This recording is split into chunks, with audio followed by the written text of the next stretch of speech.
పాకిస్తాన్‌ని rogue country ఎందుకంటామంటే, అక్కడున్న ప్రజలందరికీ సంతృప్తి పరచగలిగినటువంటి ఆర్థిక స్తోమత ఎదగదు.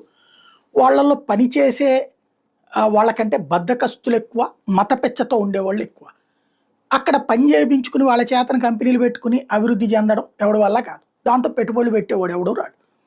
అదే ఆ దేశ పతనానికి కారణం. దాన్ని అక్కడ ప్రజల్లో చైతన్యపరిచి చేయడం ఏ రాజకీయ పార్టీకి సాధ్యం కాదు.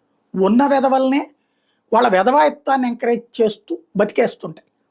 ఎప్పుడైతే ప్రాబ్లం వస్తుందో వాళ్ళ ప్రభుత్వాలకి వెంటనే భారత్ మీదకి ఏదో ఒక అంశాన్ని తీసుకుని గొడవకొస్తారు రాజకీయ పార్టీ.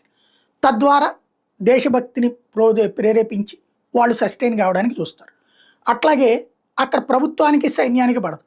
ఈ సైనిక అధికారులు ఎప్పుడైనా తిరుగుబాటు చేసేటప్పుడు ఇట్లాంటి ఏదో ఒక దేశభక్తి అంశాన్ని తీసి ప్రభుత్వాన్ని దెబ్బకొట్టేటటువంటి పని చేస్తారు.